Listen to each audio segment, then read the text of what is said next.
You might want to ask yourself why the entire culture is utterly saturated with mass media entertainment from all sides, while the educational system in America continues its stupefying downward slide since the U.S. government decided to take over and subsidize the public school system.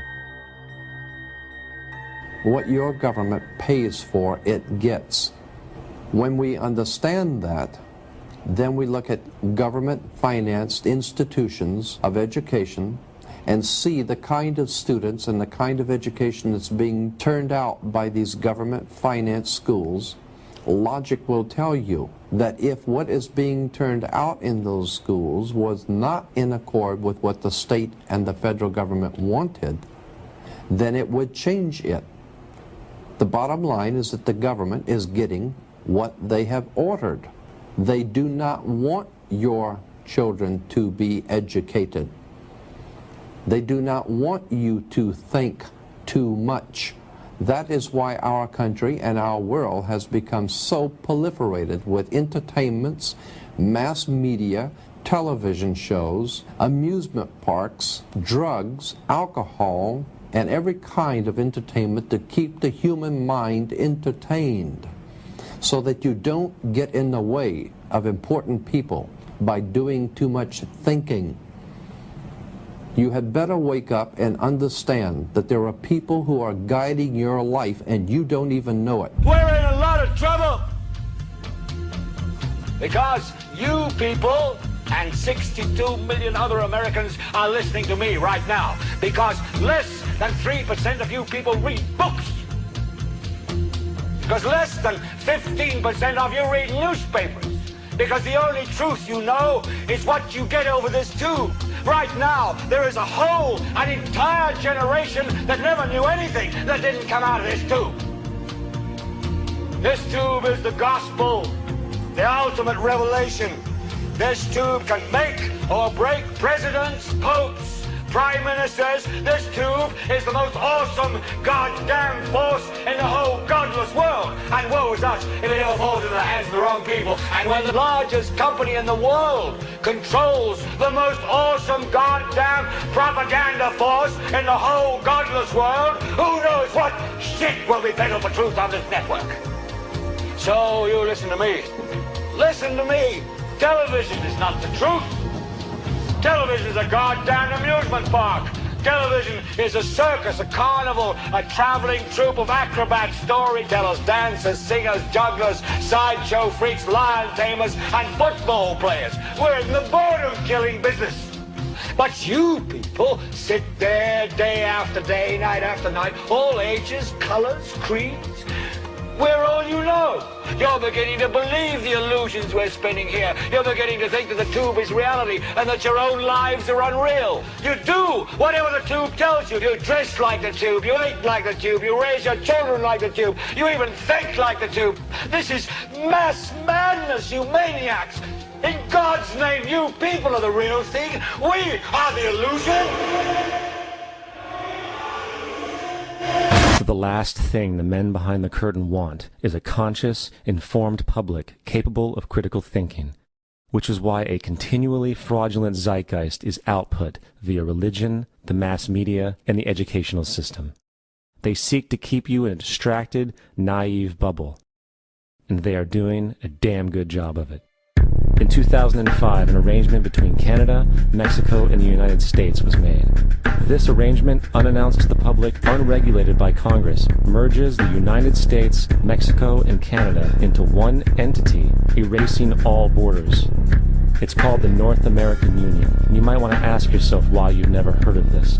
In fact, there is only one mainstream reporter who has actually heard of and has had the courage to cover this issue. The Bush administration's open borders policy and its decision to ignore the enforcement of this country's immigration laws is part of a broader agenda. President Bush signed a formal agreement that will end the United States as we know it, and he took the step without approval from either the U.S. Congress or the people of the United States. It's a deal that few have even heard of. It's being done again by very few people at the very top on behalf of the investment class, but the working class of people, political officials across our country, from communities, from cities and so forth, they don't know anything about this.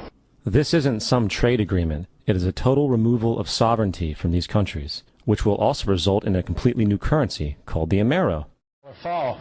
Apart from that, I think one thing people who are dollar-based need to focus on is the Amero. That's the one thing that nobody's talking about that I think is going to have a big impact on everybody's life in Canada, the U.S., and Mexico. The Amero is the proposed new currency for the North American community, which is being developed right now between Canada, the U.S., and Mexico to make a borderless community, much like the EU, and the dollar, Canadian dollar, U.S. dollar, and the Mexican peso replaced by the Amero. By default of this agreement, the American Constitution will eventually be obsolete. You would think that a situation like this would be on the cover of every major newspaper. That is until you realize that the people who are behind this movement are the same people behind the mainstream media, and you are not told what you're not supposed to know. The North American Union is the same concept as the European Union, the African Union, and the soon-to-be Asian Union, and the same people are behind all of them.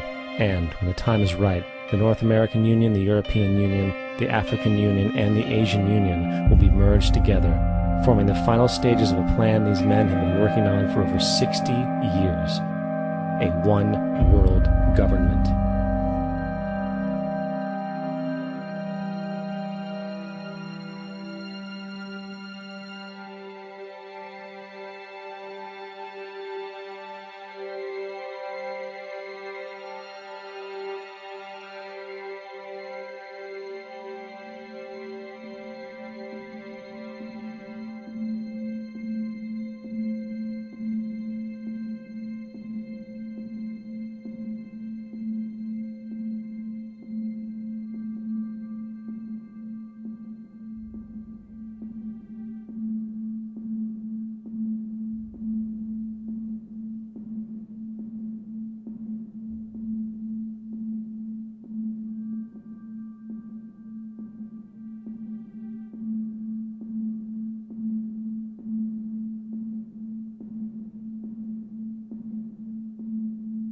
One bank, one army, one center of power. And if we have learned anything from history, it is that power corrupts, and absolute power corrupts absolutely. This is Aaron Russo, a filmmaker and former politician. To his left is Nicholas Rockefeller of the infamous Rockefeller banking and business dynasty. After maintaining a close friendship with Nicholas Rockefeller, Aaron eventually ended the relationship, appalled by what he had learned about the Rockefellers and their ambitions. I got a call one day from an attorney woman I knew, and she said, "Would you like to meet one of the Rockefellers?" I said, "Sure, I'd love to." And we became friends, and he began to divulge a lot of things to me. So he said to me one night, he said that there's going to be an event there, and out of that event, you're going to see, we're going to go into Afghanistan, so we can run pipelines from the Caspian Sea. We're going to go into Iraq to take the oil and establish a base in the Middle East, and we're going to go into Venezuela and try and get rid of Chavez. And the first two they've accomplished. Chavez they didn't accomplish. And he said you're going to see guys going into caves looking for looking for people that they're never going to find. You know, he was laughing about the fact that you have this war on terror. There's no real enemy. He's talking about how by having this war on terror, you can never win it because it's an eternal war. And so you can always keep taking people's liberties away. And I said, how are you going to convince people that this war is real? He said, but the media can convince everybody it's real. I mean, you know, it's just that you keep talking about things. You keep saying it over and over and over again, and eventually people believe it. You know, you created the Federal Reserve in 1913 through lies. You create 9/11, which is another lie. Through 9/11, you're fighting a war on terror, and now all of a sudden you go into Iraq, which was another lie, and now they're going to do Iran. You know, and it's all one thing leading to another, leading to another, leading to another. Now, I would say, what are you doing this for? What's the point of this thing? You have all the money in the world you ever want. You have all the power. I said, you know, you're hurting people. It's not a good thing. And he would say, what do you care about the people for? Take care of yourself and you take care of your family. And then I said, so what are the ultimate goals here?